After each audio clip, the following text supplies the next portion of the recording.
Saludos y bendiciones a todos. Les felicito en esta iniciativa tan bendecida, donde todos los hermanos tienen acceso a materiales inspiradores durante estos días en esta conferencia bíblica. No solamente en Venezuela, sino en diferentes partes del mundo que se están conectando desde ayer. Realmente lamenté no poder presentarme con ustedes anoche. Precisamente un día que marca el comienzo de esta conferencia bíblica que estamos celebrando la vida de nuestro amado hermano Emer Chacón. Habíamos planificado hace semanas ya que el tema de la salvación, el tema de Cristo, que son centrales en la palabra del Señor, fueran enmarcados en la celebración en vida, como enfatizábamos con los organizadores, el doctor Leo Acosta y todo el equipo que ha estado detrás de esta conferencia bíblica. Y al comunicarle a Consuelo que le estamos dedicando esta actividad a él, lo hicimos con mucho amor y mucha dedicación, sin saber que precisamente en el día del comienzo de esta actividad, él respiraría por última vez por ahora, hasta esa mañana gloriosa. Nosotros queremos que sepan que ese es el primero de varios eventos o esfuerzos, actividades, celebraciones que nosotros haremos sobre la vida de este gran erudito, pastor amado, amigo y hermano, esposo dedicado, que realmente nos deja un legado muy hermoso a cada uno de nosotros. Hermanos de Venezuela, quiero que sepan que Emer los llevaba en el corazón, los llevaba en el corazón. Y cada oportunidad que tenía para regresar a enseñar allá, me decía, yo voy, sin ningún problema. Realmente su pasión por la hermandad y el hecho de que siempre nos trataba de enfocar en la escritura, enfatizando que tiene superficie pero no tiene fondo, será algo que siempre recordaremos. Aquellos que no lo conocieron en persona, hablan acerca de ver sus videos, de escucharlo, de compartir sus enseñanzas, de haberlo leído, y realmente nos deja un legado muy especial que continuaremos compartiendo con otros. Gracias por participar de esta conferencia bíblica. Se han alineado una serie impresionante de oradores y oradoras que serán de gran inspiración. Un saludo muy especial para el doctor Atilio Dupertuis, que estará con ustedes ya próximamente para el viernes. Y cada día seguiremos paso a paso esta actividad que será de gran bendición para muchos. Les invitamos a comunicarse con otros, a conectarse, a registrarse para poder ver el impacto que está teniendo esta experiencia y que sobre todo nosotros podamos darnos cuenta que esta es la ciencia de la cual los mundos no caídos anhelan conocer. El plan de la salvación y la persona de Cristo será un tema por la eternidad. Que Dios les bendiga de parte del Seminario Teológico Adventista Interamericano para servirles siempre. Su hermano Efraín. Muy buenas noches, apreciados amigos, familia que en esta oportunidad nos acompañan en este Congreso de Cristología. Le damos gracias a Dios por darnos la oportunidad de poder compartir con ustedes la palabra de Dios. Vamos a tener una oración en este momento para pedirle al cielo pueda iluminar nuestras mentes y nuestros corazones. Oremos. Cariñoso y eterno Dios, te damos gracias porque eres tú quien está dirigiendo este congreso. Que tu Santo Espíritu pueda guiar a los exponentes y también a cada uno de nosotros, para que no solamente sea de beneficio intelectual, sino también espiritual. En el nombre sagrado de Cristo Jesús. Amén. En esta oportunidad tendremos con nosotros al doctor Samuel Pagán, desde la Universidad de Andrews, nuestra universidad adventista en Estados Unidos, y él tendrá un tema muy interesante, perfeccionismo.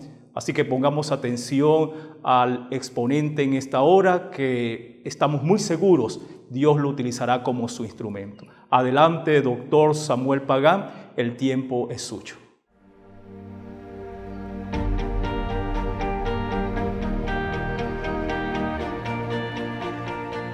Saludos. Le habla el pastor Samuel Pagán y este día vamos a tocar un tema muy importante para nosotros los adventistas del séptimo día. Es tocante al perfeccionismo. Así que vamos a comenzar. Es una presentación a un tema en dos partes. Así que vamos a presentar la primera parte y luego continuamos con la segunda parte. Pero antes vamos a tener una corta oración. Amante Padre, te agradecemos, Dios, por la bendición que nos da de ser llamados hijos e hijas tuyos. Pedimos que nos ayude a tocar este tema, que nos dé claridad de mente y una disposición para aprender y crecer. En nombre de Jesús. Amén. Muy bien, deja entonces compartir con ustedes el PowerPoint, presentación visual que nos va a ayudar a poder exponer este tema. Muy bien, así que el tema es perfecto. ¿Es lo mismo que perfeccionismo?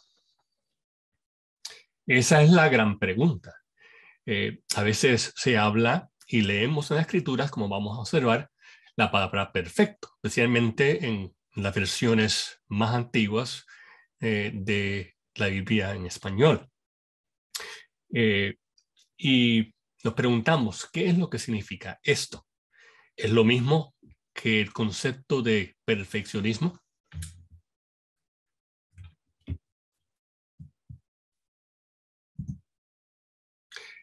Estos son unos de los puntos, o varios de los puntos que vamos a tocar a medida que desarrollemos este tema.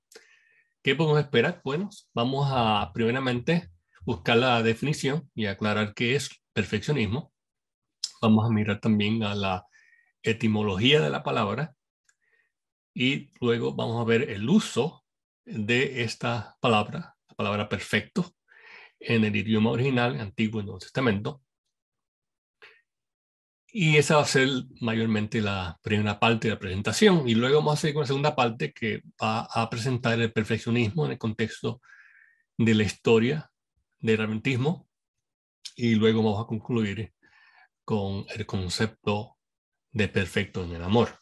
Uno de los versículos claves que se utilizan para hablar de este tema es el que encontramos en el Sermón del Monte del Señor Jesucristo, que se encuentra en Mateo, el capítulo 5, versículo 48, donde dice, sed pues vosotros perfectos como vuestro Padre que está en los cielos es perfecto. Esto es tremendo, el llamado de Dios en Jesucristo para nosotros los creyentes. Es algo que nosotros debemos prestarle atención. Es un llamado sagrado.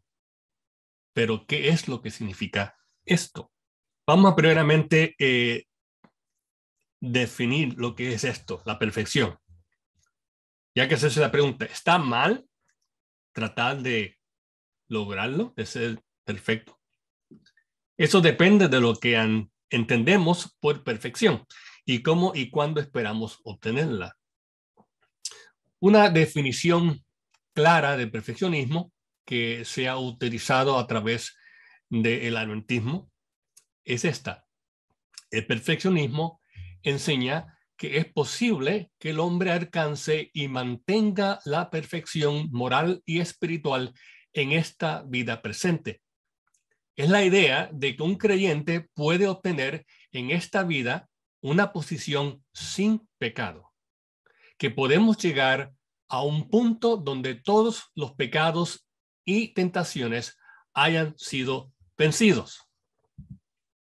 Enseña que siguiendo el ejemplo de Cristo, podemos duplicar perfectamente su vida de obediencia, reflejando así perfectamente el carácter de Cristo. Además, esta enseñanza asume que Cristo no vendrá la segunda vez hasta que suficientes creyentes hayan obtenido este estado. La demora, entonces, de la aparición de Cristo se atribuye al fracaso de los creyentes en alcanzar esta meta de perfección. El tema del perfeccionismo, entonces, cae bajo el tema más amplio de la salvación conocido en la teología como soteriología. Aquí se sostienen presunciones sobre el pecado, sobre la santa ley de Dios, junto con una cristología antropológica, es decir, enfocada en la humanidad de Cristo, el Cristo hombre. Pero muchas veces esto se hace a costa de su divinidad. Bajo la soteriología, que es la ciencia teológica que estudia el plan de salvación, se encuentra y se estudia estos otros subtemas. Está la justificación, la santificación, que está íntimamente relacionado con este tema del perfeccionismo, y la glorificación. Estos temas se entrelazan con la idea de perfección, especialmente el tema de la santificación, que representa la obra del Espíritu Santo en la vida del creyente, que está íntimamente entrelazado en la perfección. Bien entendida, debemos abogar por la doctrina bíblica de la perfección. El perfeccionamiento de una relación correcta con Dios, un compromiso total, una lealtad madura e inquebrantable a Jesucristo, esto todo creyente debe buscar sinceramente. Esto, pues claro, contrasta con la idea popular del perfeccionismo, que enseña que es posible alcanzar en este mundo la condición de Adán prelapsaria, es decir, antes de la caída, de modo que la persona ya no necesita ser clasificada como pecadora. Claramente, la Biblia no enseña tal cosa. La única persona que anduvo en esta tierra sin pecar se llama Jesucristo y no hay otro. En la tierra, Jesucristo vivió en completa unidad con su Padre. Su estado y vida sin pecado expresaron claramente esta armonía absoluta. La voluntad de Cristo correspondía a la voluntad del Padre con invariable exactitud. No hubo la más mínima perversión de su voluntad en ningún momento. Esto apunta a una armonía moral y espiritual y una elevación del carácter ajeno a la experiencia humana. El hecho de que Cristo mismo era Dios encarnado y nacido del Espíritu Santo acentúa la armonía que existía entre él y su Padre. Cristo fue único. Los seres humanos no tenemos estos atributos. Por eso la salvación se encuentra solo en él, en Jesucristo. La salvación comienza cuando aceptamos a Cristo como el centro de nuestras vidas, cuando lo reconocemos como nuestro Salvador y Señor.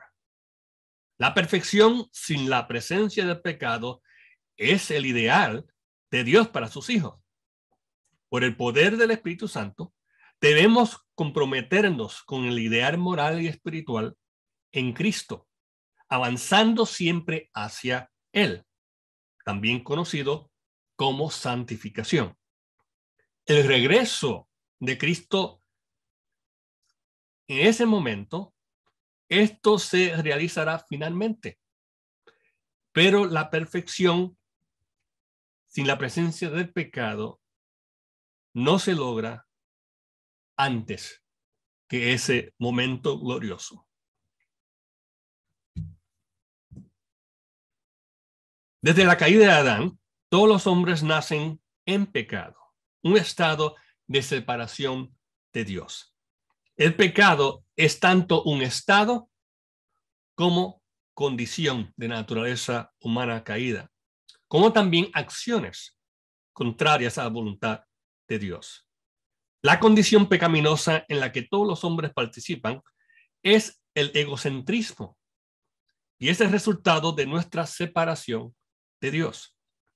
De esta condición caída proceden todos los pensamientos, las tentaciones, las pasiones, las tendencias y acciones pecaminosas.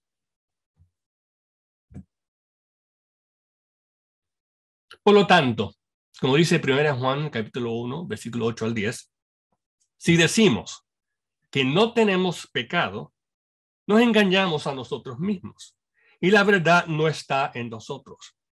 Si confesamos nuestros pecados, Él es fiel y justo para perdonar nuestros pecados y limpiarnos de toda maldad. Si decimos que no hemos pecado, le hacemos a Él mentiroso y su palabra no está en nosotros. Este pasaje afirma dos cosas bien importantes, entre otras, obviamente. Pero una de ellas es que no podemos decir que no tenemos pecado. Esto apunta hacia la realidad de una condición humana caída. Y también de que no podemos decir que no hemos pecado. Esto nos habla de la realidad de nuestra condición y vida diaria. Aún pecados ajenos, escondidos de nuestra conciencia, nosotros cometemos porque es la condición en la cual nos encontramos. Necesitamos, por lo tanto, constantemente de la gracia divina y la dirección del Espíritu Santo.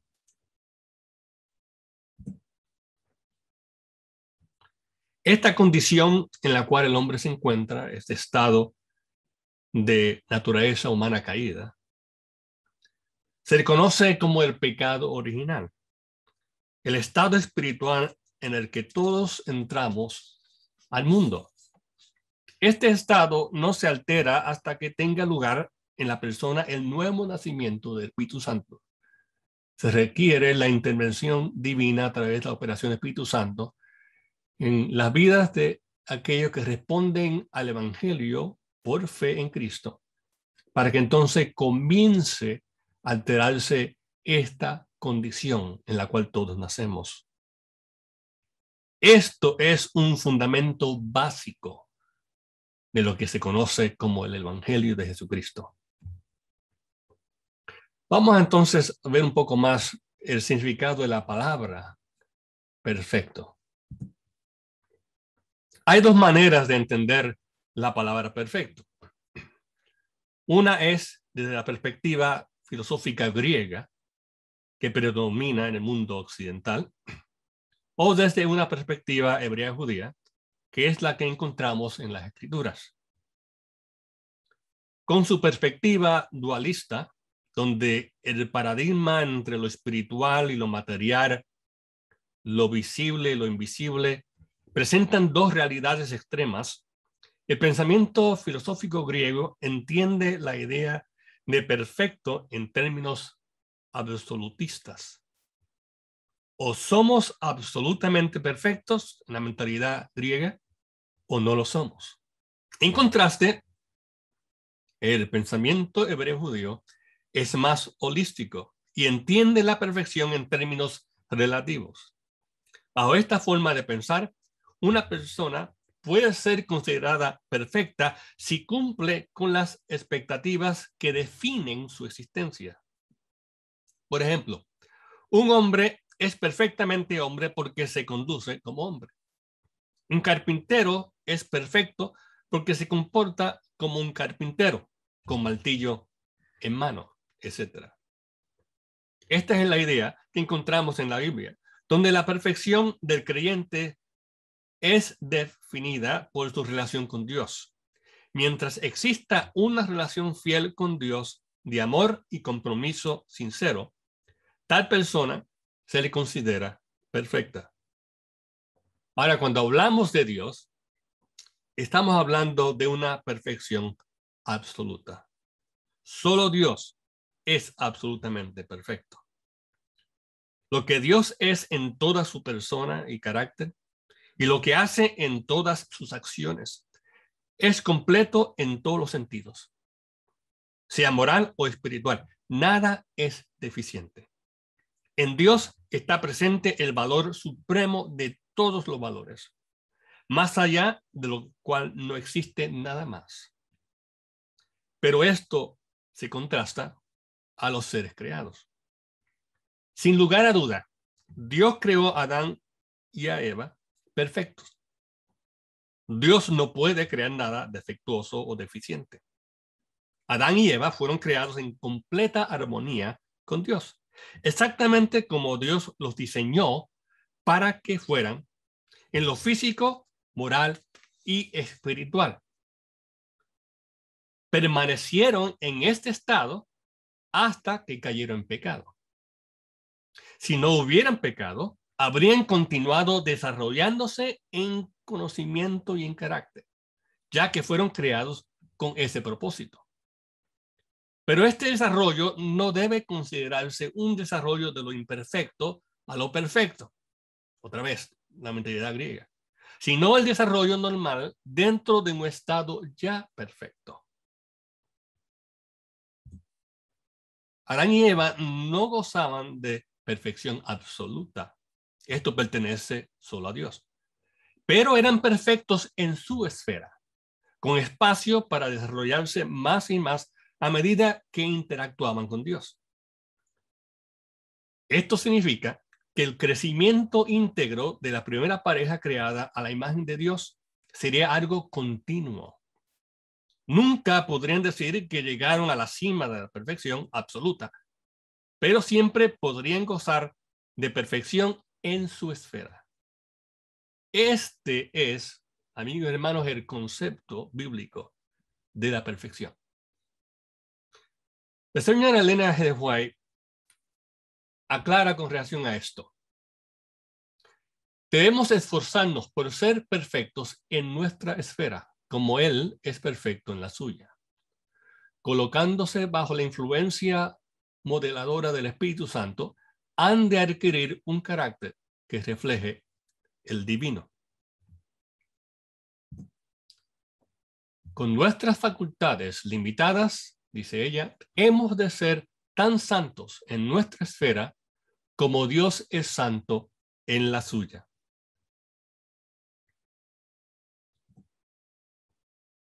En lo que concierne al hombre, no hay diferentes tipos de perfección, solo grados.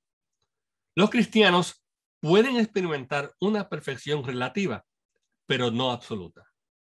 La perfección absoluta es la finalidad de la justicia que lo abarca todo, y es lo que vemos en la persona de Cristo.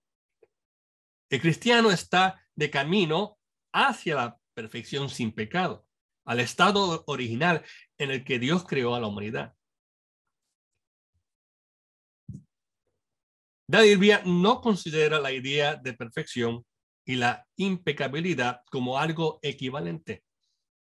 En la perfección siempre se asume una continuidad o progreso mientras estemos con vida, o sea, santificación.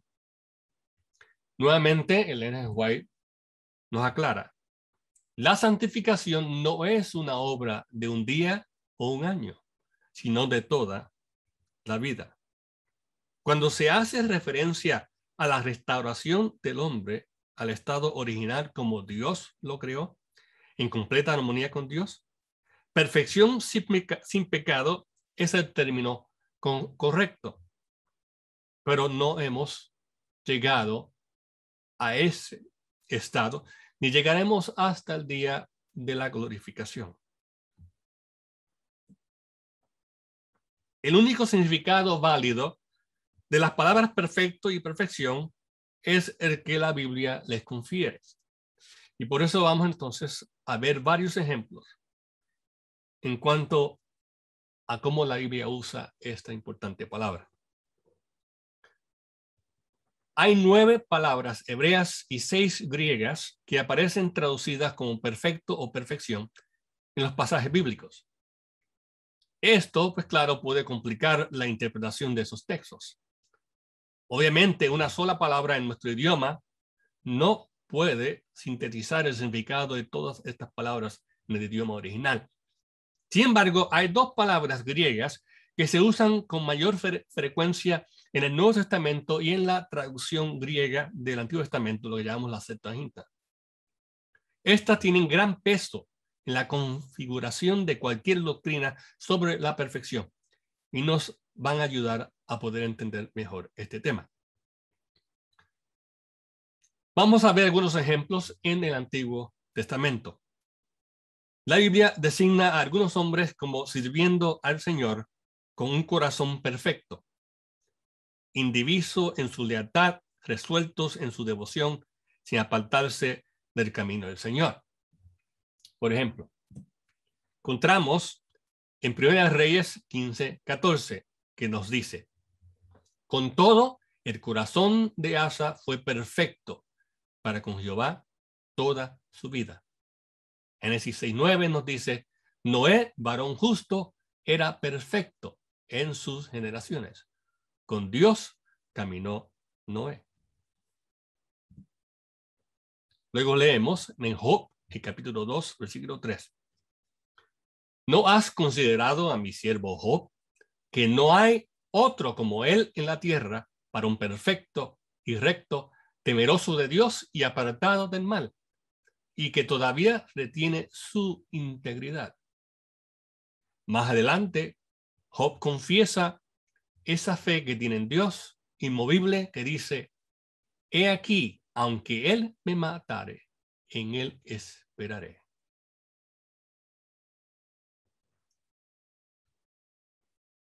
Job nunca concibió que esto significara impecabilidad.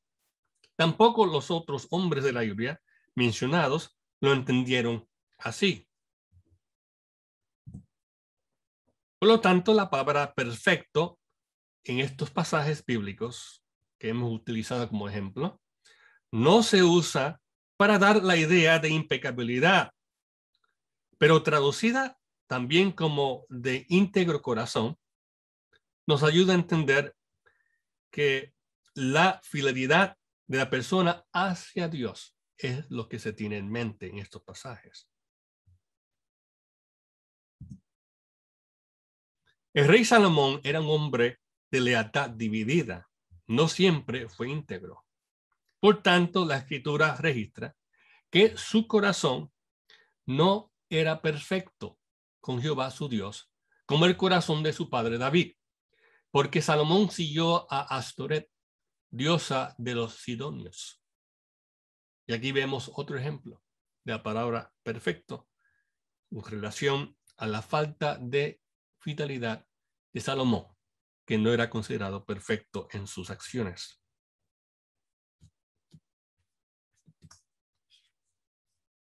Vamos ahora a ver la palabra perfecto en el contexto del Nuevo Testamento. La palabra más importante traducida como perfecto en el Nuevo Testamento es la palabra griega teleios. Esta palabra se deriva de sustantivos telos, que generalmente se traduce como meta, propósito o fin. Casi invariablemente, la palabra describe el logro de madurez espiritual establecida, inamovible en la fe. El uso de la palabra perfecto en el Nuevo Testamento nos ayuda a aclarar su significado. La palabra está entrelazada con el amor. Tener un corazón perfecto en el Nuevo Testamento implica que amamos al Señor y al prójimo de todo corazón. Como dice en 1 Juan 4:18, y sobre todas estas cosas, vestidos de amor, que es el vínculo perfecto, de donde el que teme no ha sido perfeccionado en el amor. Estos pasajes se encuentran en Colosenses 3:14 y 1 Juan 4:18.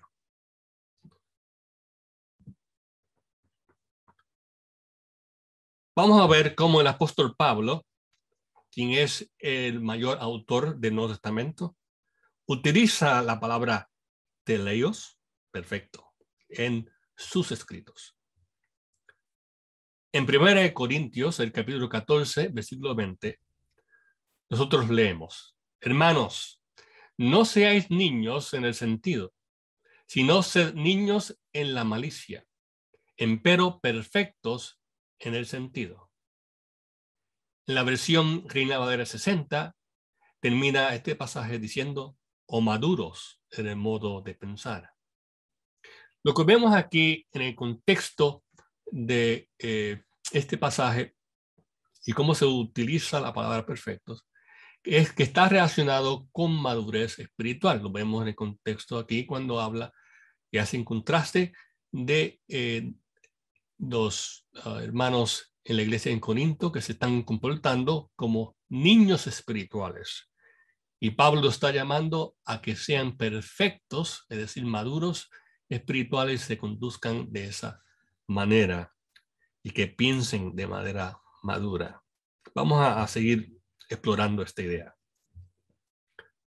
En otros pasajes encontramos también esta idea. Está Hebreos, el capítulo 5, versículos 12 al 14, donde dice el autor, muchos piensan que era apóstol Pablo, porque debiéndose ya maestros a causa del tiempo, tenéis necesidad de volver a ser enseñados cuáles sean los primeros rudimentos de las palabras de Dios. Y habéis llegado a ser tales que tengáis necesidad de leche y no de manejar sólido.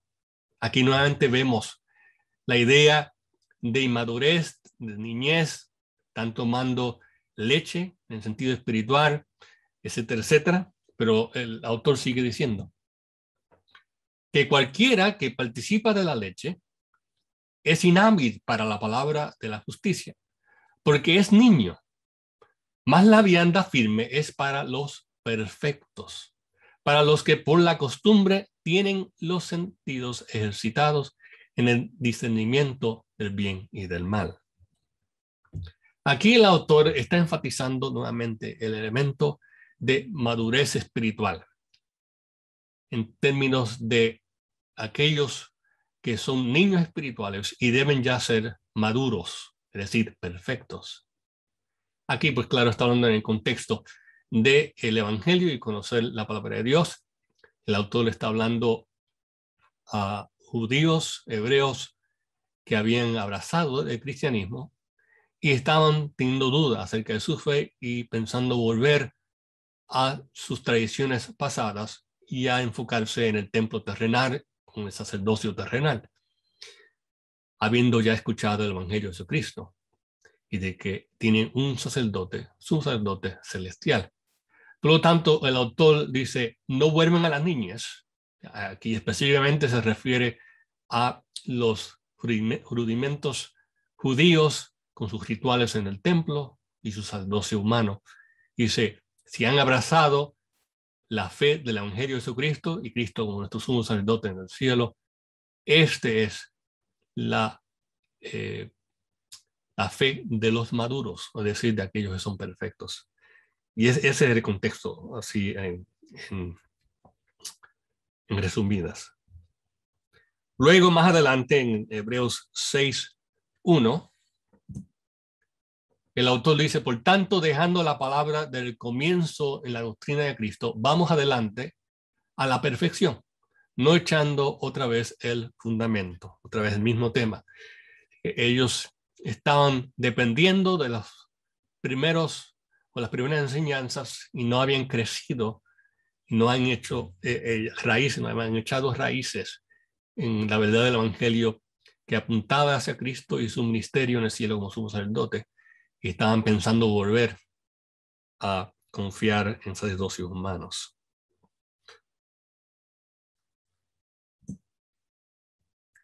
Este concepto también lo encontramos en 1 Corintios 2:6, donde dice: empero hablamos sabiduría de Dios entre perfectos y sabiduría no de este siglo. Luego, más adelante, el apóstol Pablo dice: de manera que yo, hermanos, no pude hablaros como a espirituales, sino como a carnales, como a niños en Cristo. Nuevamente, la palabra perfecto aquí se está utilizando en el contexto de madurez versus ser niños espirituales. Aquellos que son perfectos, de acuerdo a Pablo, son aquellos que son espirituales, aquellos que están dando a la luz del Evangelio de Jesucristo. Mientras aquellos que son niños son aquellos que, habiendo recibido el Evangelio, viven vidas carnales, que no son ejemplos de la obra del Espíritu en sus vidas. Esta idea de madurez y la palabra de perfección o perfecto en el Nuevo Testamento es bien consistente. Por eso en algunas versiones de la Biblia en español encontramos que las Biblias, las versiones más modernas, no encontramos la palabra perfecto. Y no es que ellos estaban tratando de eliminar el concepto de perfecto, sino es que la palabra en este contexto claramente se refiere a madurez espiritual. Efesios capítulo 4, versículo 11 a 13. Estamos leyendo varios pasajes aquí de la Reina Valera Antigua, que es donde aparece la palabra específica perfecto. Las versiones, otra vez, más modernas ya no tienen la palabra perfecto, como ya mencionamos.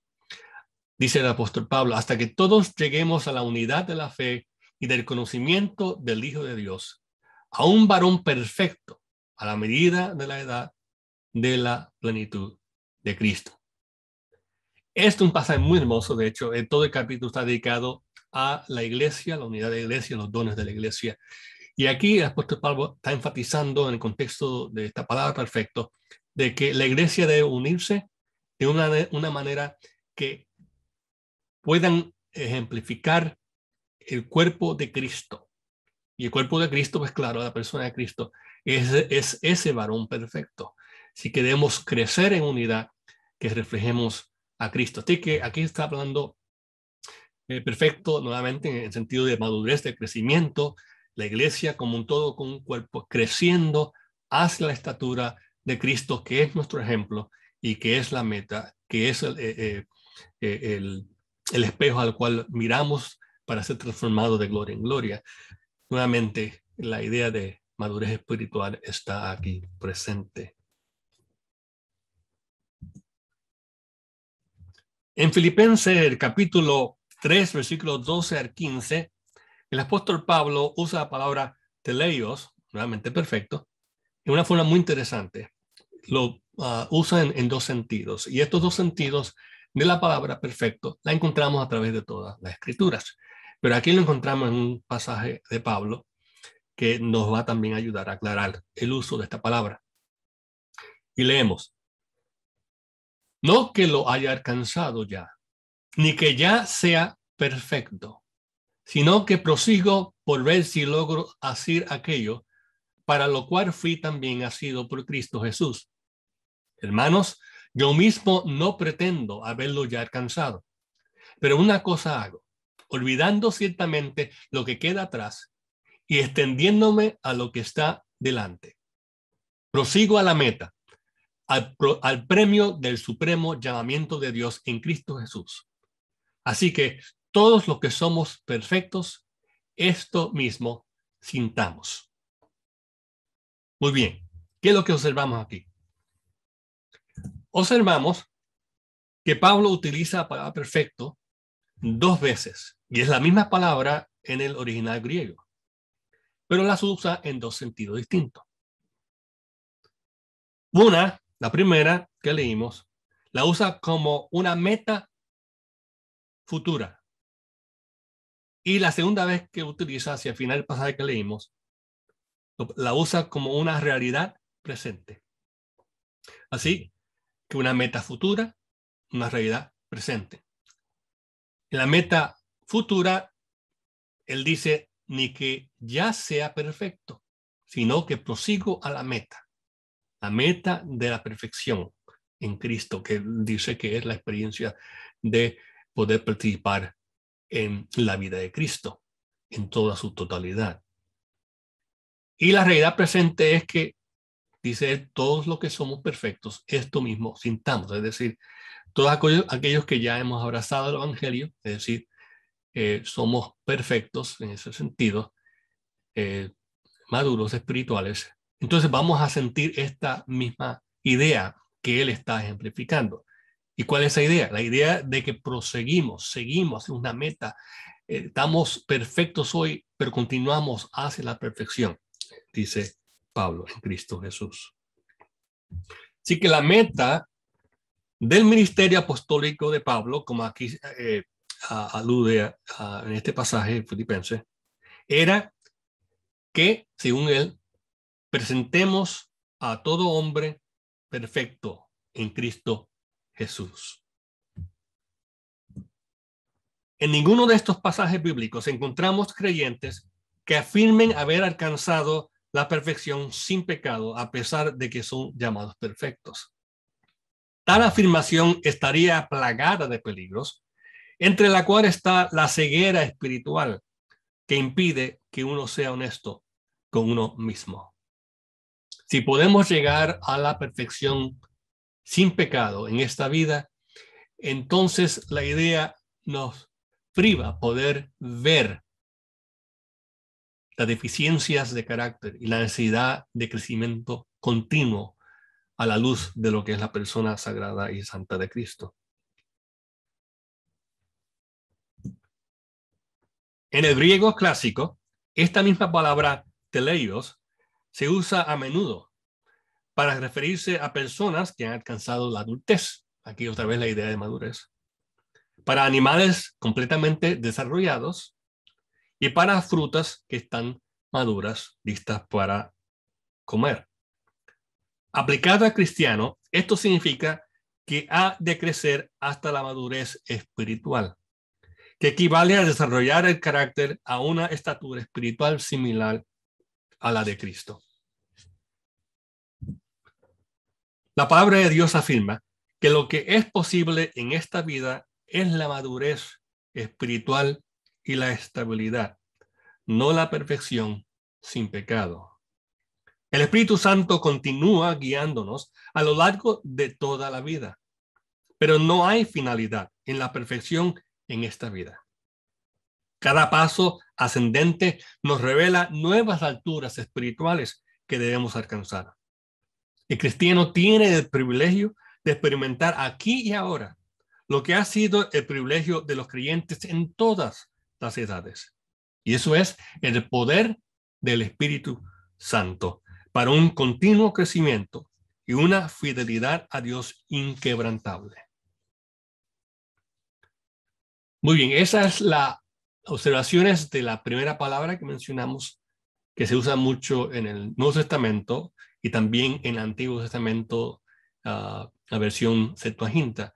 Ahora vamos a la segunda palabra, el análisis de la palabra cataltizo. Los escritores bíblicos usaron esta palabra para describir la idoneidad y responsabilidad de los cristianos en la obra del Evangelio.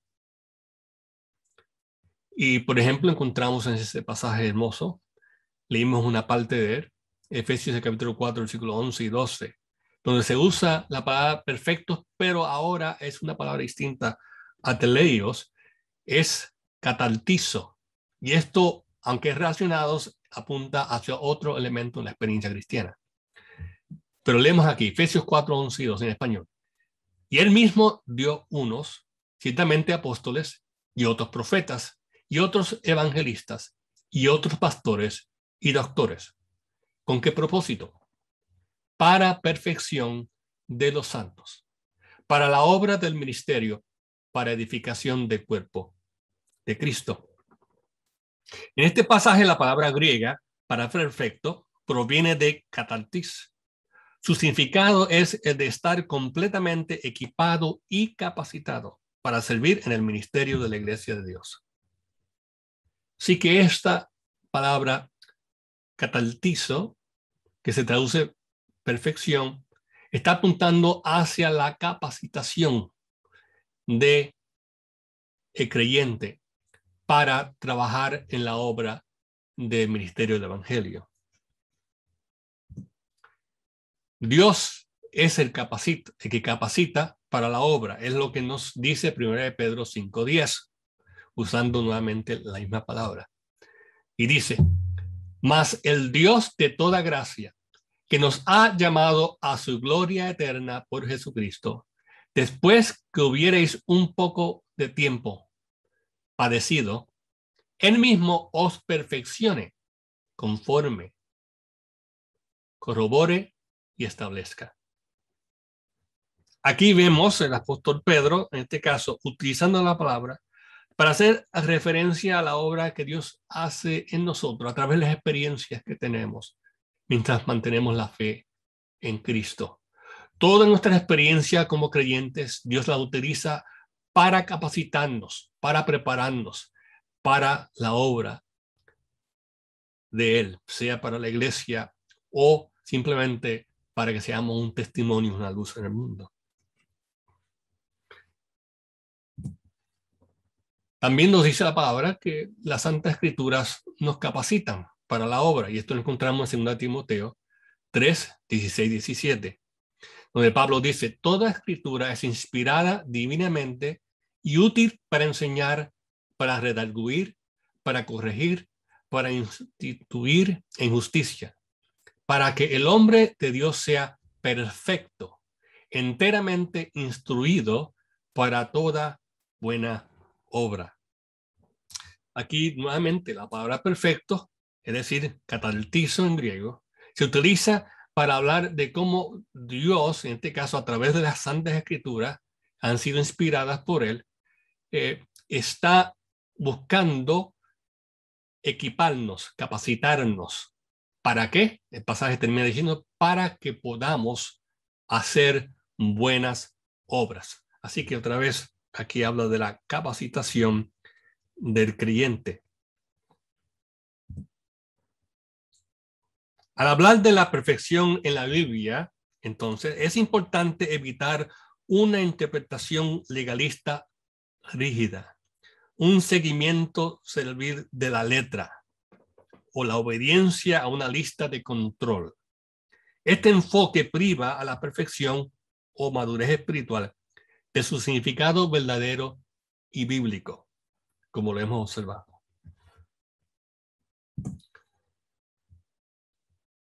Nuestro objetivo supremo como creyentes se encuentra en el Evangelio de salvación, en la justificación por la fe. Esto se centra en Jesucristo, no en una concepción literal y mecánica de la semejanza de Jesús. La doctrina de la perfección no debe proceder de un análisis antropológico, sino de la contemplación del carácter de Dios y de la persona de Jesucristo. Los hombres más consagrados mencionados en la Biblia declararon su constante necesidad de crecer hacia la estatura de Cristo, mientras a la misma vez afirmaban la pecaminosidad de su propia naturaleza. Ellen White afirma esta realidad en ese librito tan importante, El Camino a Cristo, páginas 64-65. Y dice, cuanto más cerca estéis de Jesús, más imperfectos os reconoceréis, porque veréis tanto más claramente vuestros defectos a la luz del contraste de su perfecta naturaleza. Esta es una señal cierta de que los engaños de Satanás han perdido su poder y de que el Espíritu de Dios os está despertando. Mientras menos cosas dignas de estima veamos en nosotros, más encontraremos que apreciar en la pureza y santidad infinitas de nuestro Salvador. Cuanto más nos impulse hacia Él y hacia la palabra de Dios el sentimiento de nuestra necesidad, tanto más elevada visión tendremos del carácter de nuestro Redentor, y con tanta mayor plenitud reflejaremos su imagen. Esta es tremenda cita. Esto hace claro que las personas que están andando en el Señor, en Cristo, nunca va a llegar a un punto, mientras miren al Señor Jesús, donde se sienten que han llegado, de que son perfectos, sino que siempre van a sentir la necesidad de crecer y seguir buscando imitar al Señor Jesús.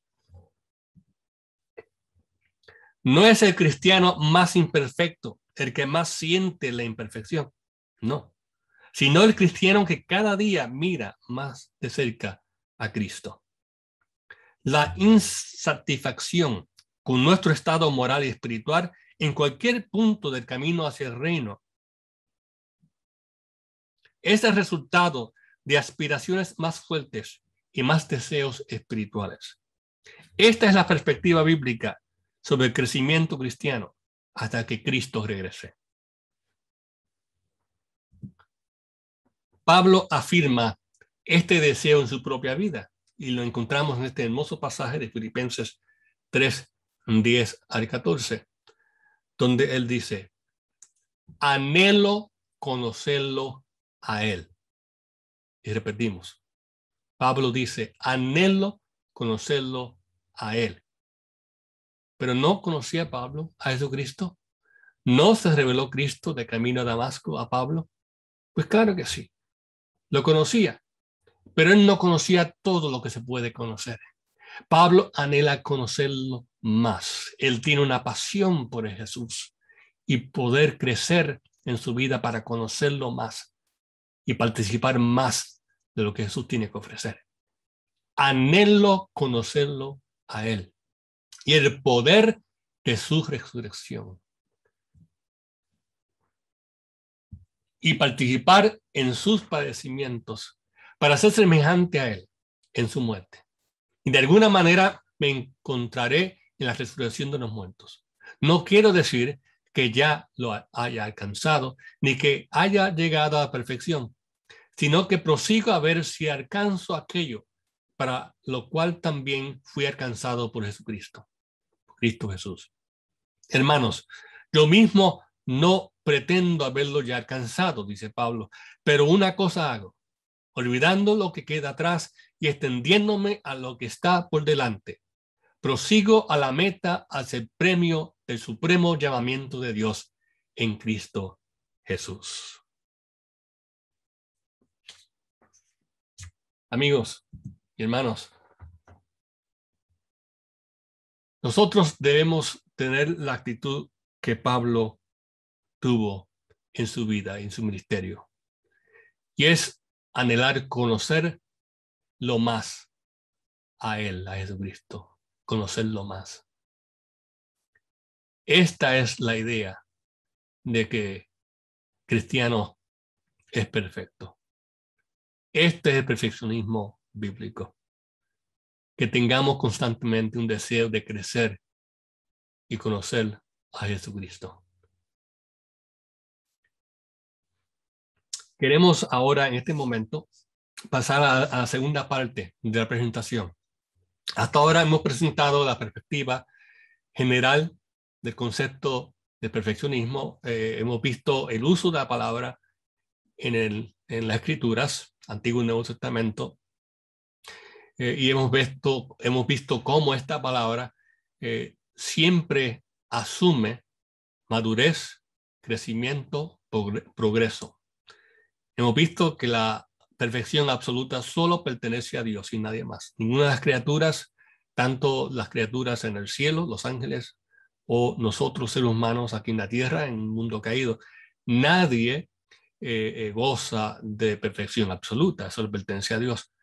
Pero es precisamente por esa razón que nosotros en nuestra perfección, en la esfera en que nosotros vivimos, nosotros estamos constantemente buscando crecer en esa relación con Cristo, y es un progreso de toda una vida. Y aún antes, debo decir después de la glorificación a la venida de Cristo, ese desarrollo continúa a otro nivel, pues claro, ahora sin pecado, continúa ese desarrollo de conocerlo a Él mejor.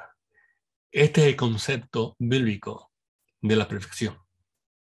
Ahora vamos a pasar a ver el perfeccionismo en la historia del adventismo, y es la razón, pues claro, que nosotros los adventistas tocamos este tema, porque ha sido un tema que se ha desarrollado en nuestra historia y que como consecuencia de ello, pues ha traído algunos desafíos en la fe de muchos creyentes, y todavía hay preguntas. Así que vamos a ver un poco acerca de la historia del adventismo en este momento.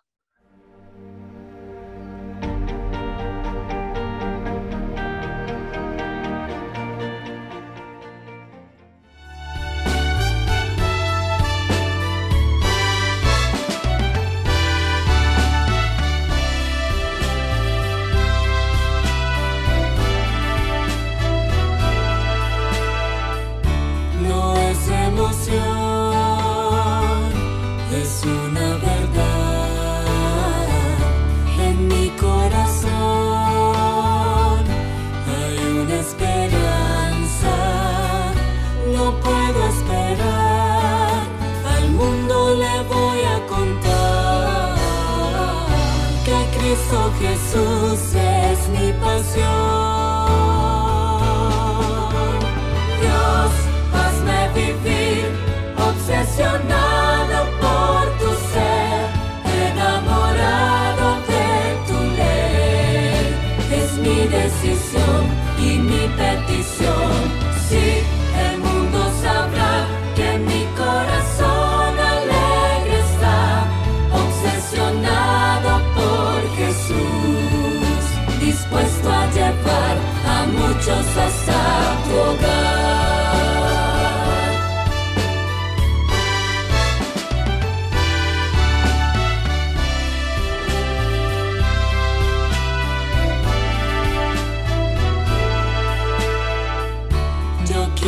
Que muchos lo sientan igual, que esperen con fe que Cristo vendrá, y juntos así podamos alzar con valor la santa bandera de salvación. Vivir obsesionado por tu ser, enamorado de tu ley. Es mi decisión y mi petición. Sí, el mundo sabrá que mi corazón alegre está, obsesionado por Jesús, dispuesto a llevar a muchos hasta tu hogar. Vivir obsesionado por tu ser, enamorado de tu ley. Es mi decisión y mi petición. Sí, el mundo sabrá que mi corazón alegre está, obsesionado por Jesús, dispuesto a llevar a muchos hasta tu hogar.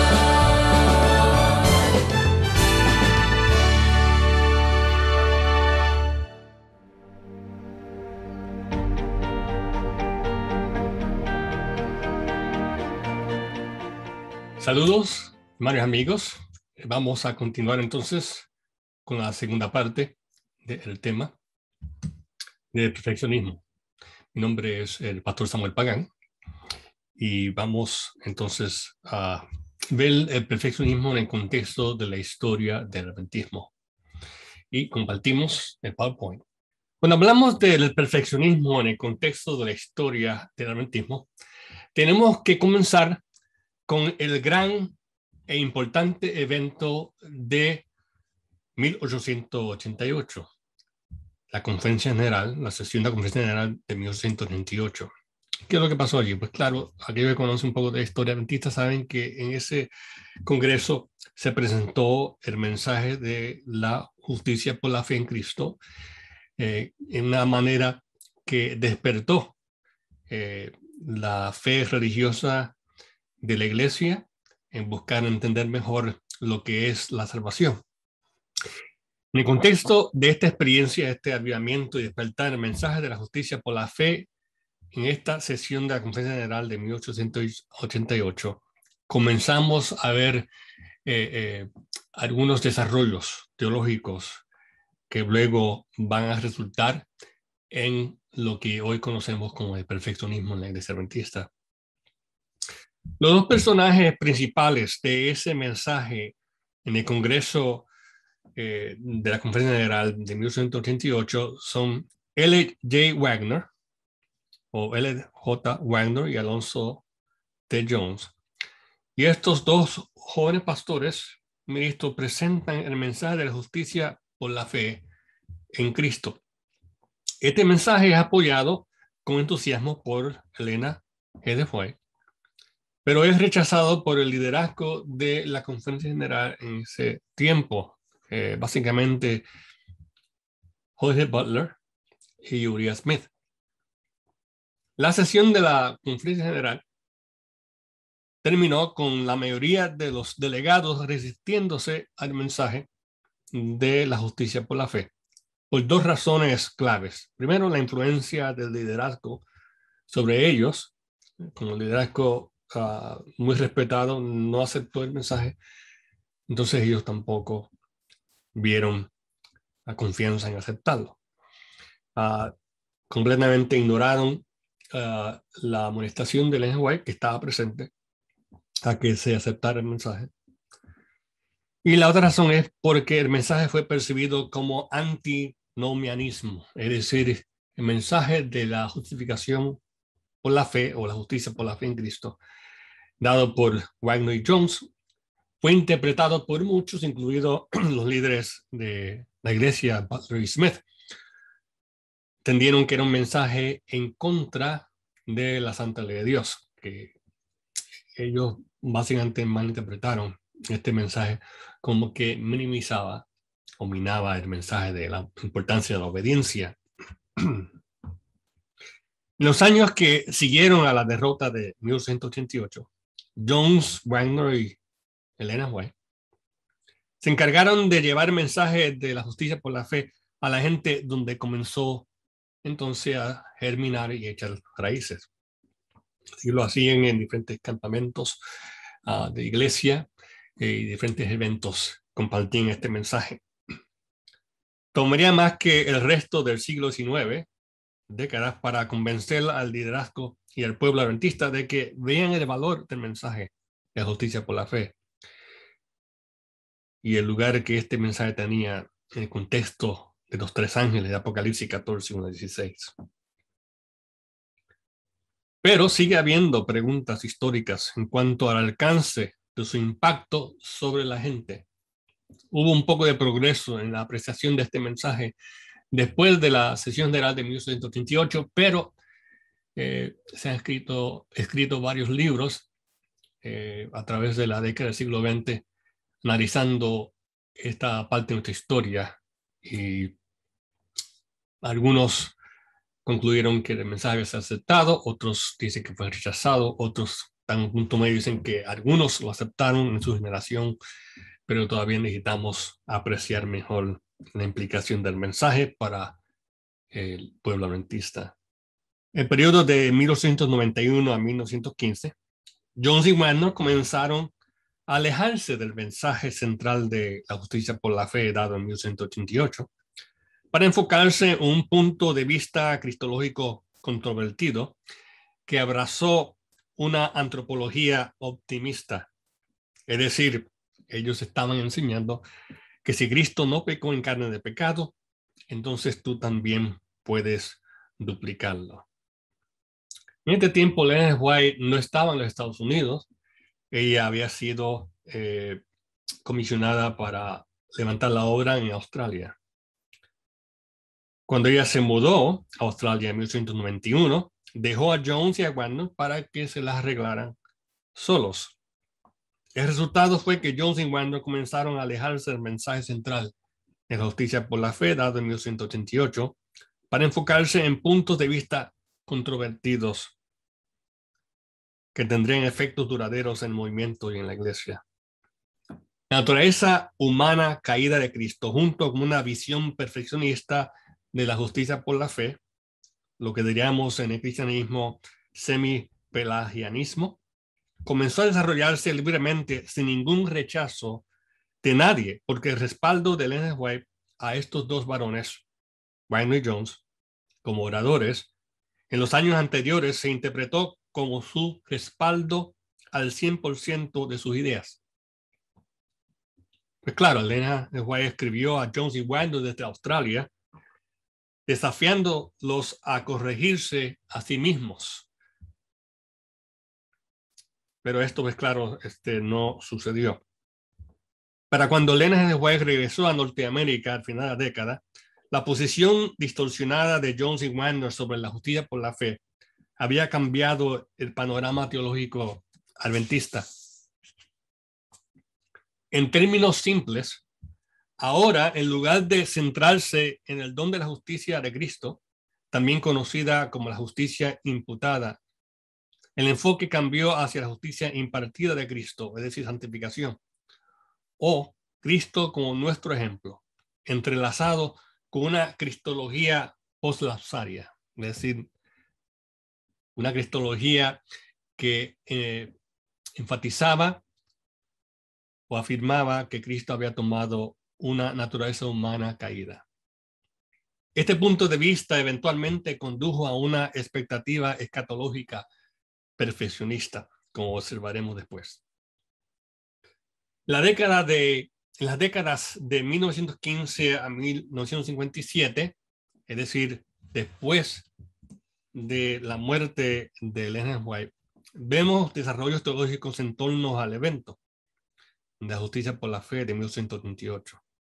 En medio de las batallas sociales del siglo XX entre conservadores y liberales, fundamentalistas y evangélicos modernos en el mundo religioso, los rentistas respondieron desarrollando su propia visión soteriológica, visión sobre la salvación, que tomó en cuenta los avances teológicos de la justicia por la fe posterior a 1888 y los colocó en un marco escatológico.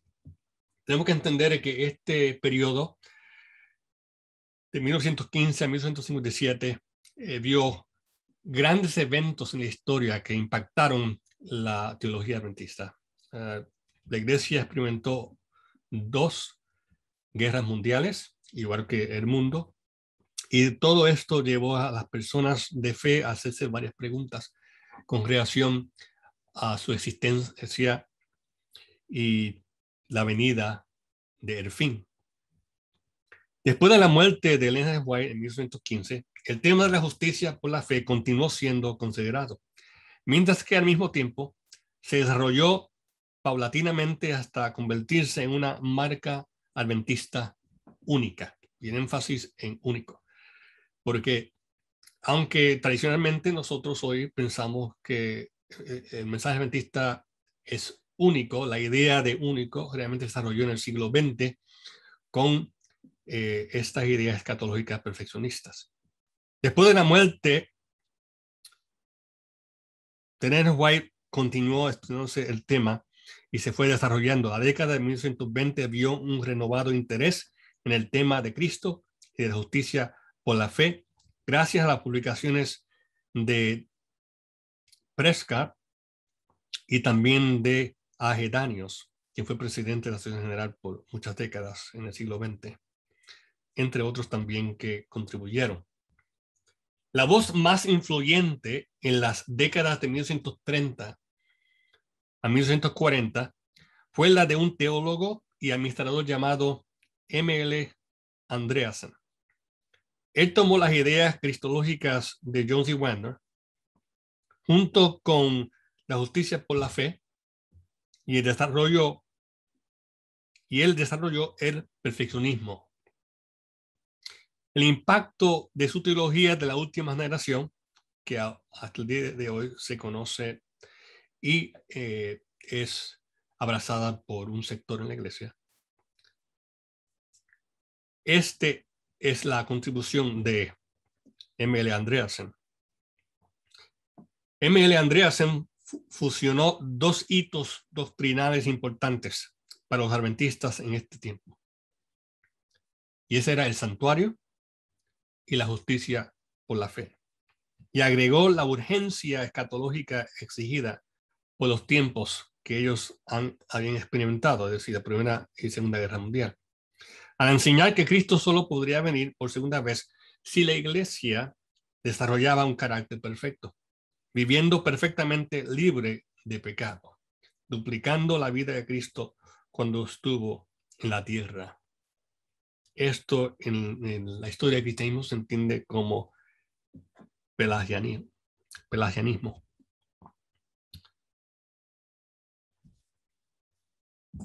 M.L. Andreasen resumen, como encontramos aquí en esta cita, propuso, y cito, la demostración final de lo que el evangelio puede hacer en y para la humanidad está todavía en el futuro. Cristo mostró el camino, tomando un cuerpo humano. Los hombres deben seguir su ejemplo y demostrar que lo que Dios hizo en Cristo lo puede hacer en todo ser humano que se someta a él. El mundo está esperando esta demostración. Cuando se haya cumplido, llegará el fin. Cierro cita.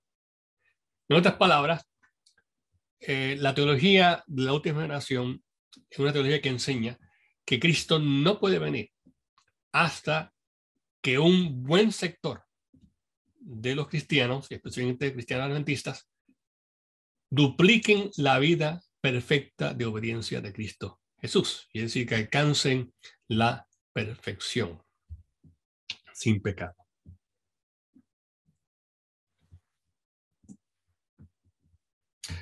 A partir de 1950 y hasta finales de la década de 1980, los misioneros al África, Roberto J. Whitland y Dano K. Short, promovieron su posición de la justicia por la fe. Este se enmarca en la teología de la última generación de M.L. Andreasen. Está implícito el mismo clímax de la historia mundial centrado en el ser humano, en el sentido de que el mundo, o el fin del mundo, depende de que el pueblo de Dios viva una vida sin pecado. Según ellos, Cristo primeramente vino en la naturaleza caída y pecaminosa del hombre después de la caída y demostró justicia perfecta. 2. Debido a que Jesús ganó la victoria sobre el pecado se ha vuelto innecesario. Entonces, si tienes verdadera fe, decían ellos, es imposible continuar pecando. Esto es perfeccionismo dentro del contexto de la historia de la Iglesia Adventista, en forma bien resumida. El impacto de la teología de la última generación aún hoy se siente en diferentes sectores de la iglesia y siempre están en lucha por ganar nuevos creyentes en esas ideas. Y por eso es bien importante que entendamos el fundamento bíblico para que basemos nuestra fe en la verdad bíblica y no en la historia, sea la historia cristiana en general o nuestra historia como adventistas. La teología nunca debe estar basada en la historia. Esto solamente nos explica cómo se desarrollan las ideas y las doctrinas. Nuestra fe debe ser basada en la santa palabra de Dios.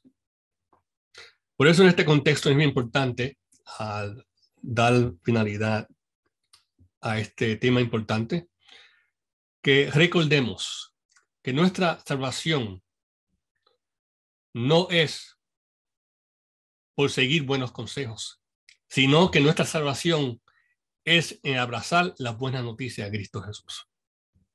Somos salvos por gracias. Esto es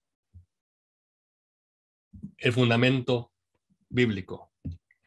Nos dice el apóstol Pablo en Efesios capítulo 2, versículo 4 al 10. Pero Dios, quien es rico en misericordia, a causa de su gran amor con que nos amó, aun estando nosotros muertos en delitos, nos dio vida juntamente con Cristo. Porque por gracia son salvos, por medio de la fe, y esto no de ustedes, pues es don de Dios. No es por obras, para que nadie se gloríe. Este punto es bien importante a responder a las preguntas del perfeccionismo. Nuestro enfoque no debe ser obras, aunque habrán obras. Nuestro enfoque debe ser Cristo y la fe de Jesús en nuestras vidas. Y a medida que opera esa fe en nuestras vidas, van a haber obras que glorifiquen a Dios. Si nuestro enfoque, como es el perfeccionismo, son las obras o nuestras acciones y obedecer una lista de cosas, entonces hay lugar en el corazón humano para gloriarse a sí mismo. Y ese espíritu lo que hace es que lleva a que haya división y disensión en la iglesia. Pero Pablo dice que debemos mirar más arriba del ser humano. Un enfoque no debe ser antropológico, sino cristológico. Debemos mirar a Cristo y ver lo que Él nos ha ofrecido, nos ha dado a través de la cruz. Por gracia somos salvos por medio de la fe. Y esto no de ustedes, pues es don de Dios. Aún la fe nos es dada por Dios. No es por obras, para que nadie se gloríe. Y Pablo sigue diciendo, porque somos en hechura de Dios, creados en Cristo Jesús, para hacer las buenas obras que Dios preparó de antemano para que anduviésemos en ellas. Estas son las obras de Cristo. Cristo hizo las obras que demandan la santa ley. Y ahora, si tenemos fe en Cristo, esas obras de Cristo obrarán en nuestra vida a través de la operación del Espíritu Santo. 3 veces Pablo le pidió al Señor que le quitara la lucha diaria que tenía consigo mismo. Pero Dios le respondió, bástate mi gracia, porque mi poder se perfecciona en la debilidad. Por tanto, de buena gana me gloriaré más bien en mis debilidades, para que repose sobre mí el poder de Cristo. Por lo cual, por amor a Cristo, me gozo en las debilidades, porque cuando soy débil, entonces soy fuerte. Este pasaje nos reafirma que nuestra lucha en esta carne humana va a ser continua, como lo fue para el apóstol Pablo. Hay cosas que nos va a hacer sentir incómodos, que no deseamos que estén presentes en nuestras vidas. Y cuando venzamos ese elemento, esa cosa, van a aparecer otras. Y cuando vencemos esas, van a aparecer otros desafíos. ¿Por qué? Pues como leímos en la primera parte de este tema, la cita en White, entre más cerca estamos de Cristo en nuestro desarrollo como creyentes, más imperfectos vamos a vernos, más elementos de necesidad de crecimiento vamos a ver en nuestras vidas. Y en vez de frustrarnos de que nunca llegamos a la cima de la perfección final, debemos mirar hacia la cruz y escuchar la voz de Dios que dice, bástate mi gracia. Porque es precisamente en esta experiencia de debilidad que nosotros sentimos como creyentes deseosos de imitar a Cristo, que Dios se manifiesta poderosamente como un testimonio a nosotros y a la vida de aquellos que nos rodean. Ese es el poder del testimonio del Evangelio en nuestra vida. Toda perfección sin pecado está en la persona de Cristo. Somos perfectos en la medida que vivimos en Él y nunca en nosotros mismos. Esta es la gran verdad. Cristo es el perfecto sin pecado. Y nosotros somos perfectos en Él. Y por eso seguimos creciendo en Él a medida que lo miramos y lo contemplamos a Él. Al final, en este tema del perfeccionismo, la Biblia nos dirige hacia un camino más excelente. Y estas son las palabras del apóstol Pablo. Camino más excelente es el camino del amor. El propósito de una vida perfecta en Cristo es el amor. Jesús mismo lo enseñó. Mateo 22, versículos 37 y 39. Jesús respondiendo a esta importante pregunta de cómo es que debemos vivir y qué es lo más importante de las Escrituras, dijo: amarás al Señor tu Dios con todo tu corazón y con toda tu alma y con toda tu mente. Este es el primero y grande mandamiento. Y el segundo es semejante, dijo Jesús: amarás a tu prójimo como a ti mismo. Y nuevamente se repite nuevamente en el Sermón del Monte. Entonces Jesús dice: oíste que fue dicho, amarás a tu prójimo y aborrecerás a tu enemigo. Pero yo os digo, amar a vuestros enemigos, bendecir a los que os maldicen, hacer bien a los que os aborrecen y orad por los que os ultrajan y os persiguen. Porque si amáis a los que os aman, ¿qué recompensa tendréis? ¿No hacen también lo mismo los publicanos? Y aquí viene el versículo clave con el cual comenzamos esta serie. Sed pues vosotros perfectos, como vuestro Padre que está en los cielos es perfecto. Este versículo de perfección está en este contexto del amor. Es un llamado para los cristianos ser imitadores de nuestro Padre Celestial, que ama incondicionalmente a las criaturas. De hecho, el Evangelio según San Lucas, también registrando el Sermón del Monte, presenta este mismo pasaje. Pero Lucas escogió otra palabra que también nos ayuda a aclarar lo que el Señor Jesús está queriendo decir.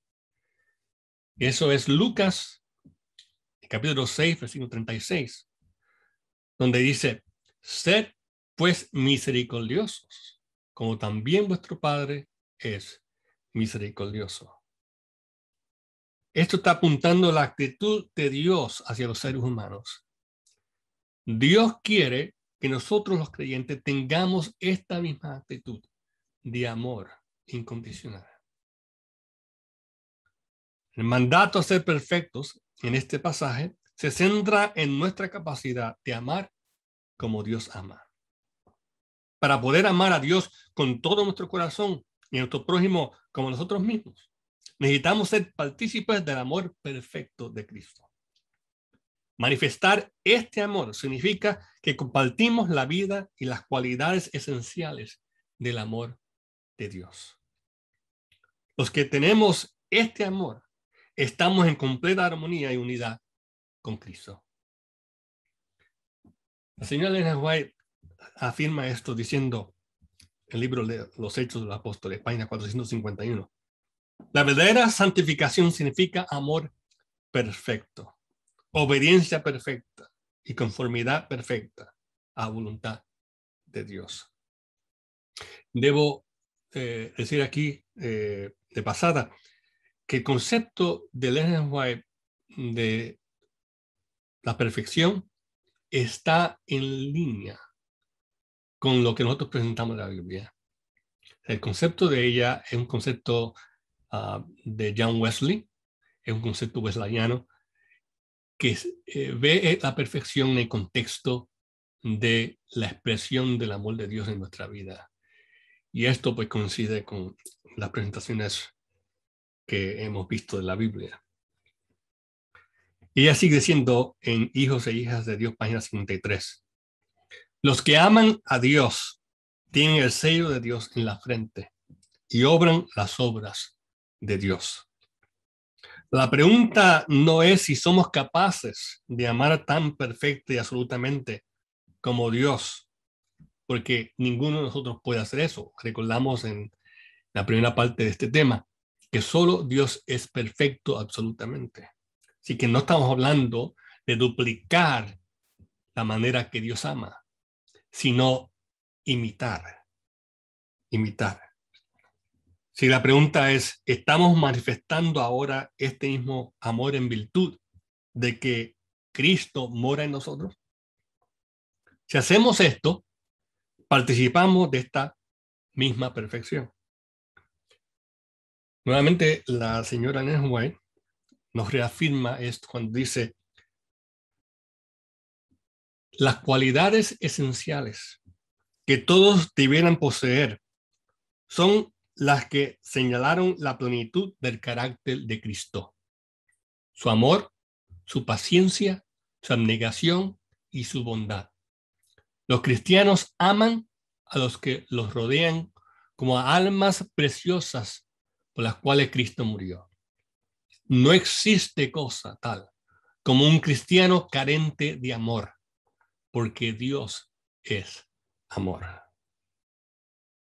Amigos hermanos, nuestra fe es una fe que obra por el amor, como dice Pablo en Gálatas 5:6. Y la Señora del Señor reafirma esto nuevamente cuando dice, es imposible reflejar la imagen de Cristo, a menos que este amor, que es de nacimiento celestial, esté en el alma. Nadie pasará por los portales de la ciudad de Dios que no refleje este atributo. Más claro no canta el gallo. La perfección bíblica está fundada en el amor de Dios, porque Dios es amor. Y este nivel de vida es el mayor que se pueda vivir como creyente, y es aquella que todo creyente en tiempos bíblicos buscaba imitar en reflejar a Cristo. La perfección, según la Biblia, implica que deseamos a Cristo, que amamos a Cristo y nos gozamos en su presencia. Imitar a Cristo es el placer de los perfectos. Es en este contexto el cual hemos presentado de este tema de perfección, que ahora podemos leer esta cita de Ellen White en Palabra de Vida del Gran Maestro, página 47, que ha sido utilizada por los perfeccionistas, es claro, fuera de contexto.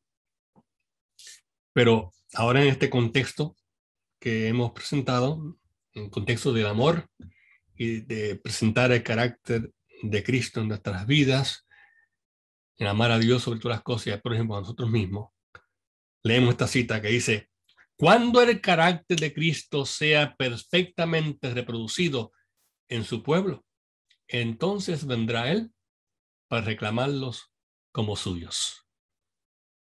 Yo digo amén. Dios quiere y está esperando, pero no con las manos cruzadas. Él está trabajando y operando a través de su Espíritu Santo para que su iglesia, el cuerpo de Cristo, como leímos en Efesios 4, pueda crecer a la estatura de Cristo Jesús. ¿Y cuál es la estatura de Cristo Jesús? El amor de Dios. Es la vida que Jesús vivió. Es la vida que Él ejemplificó. La vida de amor del Padre Celestial. Esta es la vida que Dios quiere que se pueda ver en su iglesia. Y es la iglesia que Él vendrá a buscar y a reclamar. Por lo tanto, el desafío está todavía. Las palabras de Jesús todavía nos llaman con un llamado sagrado. Sed pues vosotros perfectos, como vuestro Padre que está en los cielos es perfecto.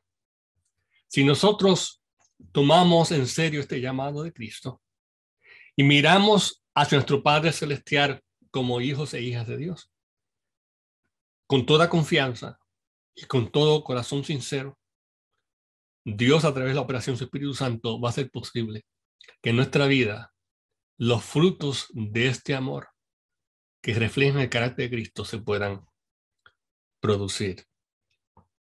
Por lo tanto, ¿qué decimos del tema de la perfección?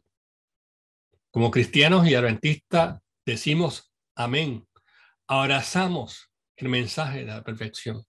No el perfeccionismo que se enfoca en las acciones humanas, sino en aquello que se enfoca en el perfecto ejemplo y Salvador Cristo Jesús. Nosotros abrazamos el desafío que Cristo nos da en este pasaje del Sermón del Monte de Mateo 5:48.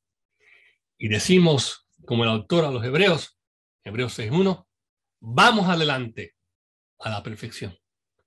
Por la gracia de Dios, llegaremos entonces a esa perfección de la glorificación, no para detenernos, sino como criaturas de Dios, para seguir creciendo, desarrollándonos a medida que compartimos más a un nivel sin pecado en el cielo con nuestro Dios, el Dios de amor. Que Dios nos bendiga y que este tema nos haya ayudado a ver la importancia de una vida cristiana centrada en Cristo, centrada en su amor, y la operación del Espíritu Santo, el don de Dios que nos ha sido dado, que trabaja constantemente para guiar nuestra vida, para que podamos ser imitadores de Cristo y de su gracia y su amor para la humanidad. Dios nos bendiga. Le damos gracias a Dios por este interesantísimo tema, perfeccionismo, y también al doctor, pastor Samuel Pagán. Y mañana estaremos entonces compartiendo otro interesantísimo tema, no se lo pierdan, y que en esta noche entonces podamos descansar y meditar en la palabra de Dios. Pero para despedirnos entonces vamos a orar al cielo. Cariñoso Dios, Padre Celestial, te damos gracias porque tu palabra es buena, es eficaz, y en ella tenemos lo que necesitamos para alcanzar la salvación. En esta noche que ella pueda quedar grabada en nosotros, en nuestras mentes y nuestros corazones, ayúdanos a meditar en ella en el nombre sagrado de Cristo Jesús. Amén, amén. Que tengan una feliz noche, un feliz descanso. Dios les bendiga.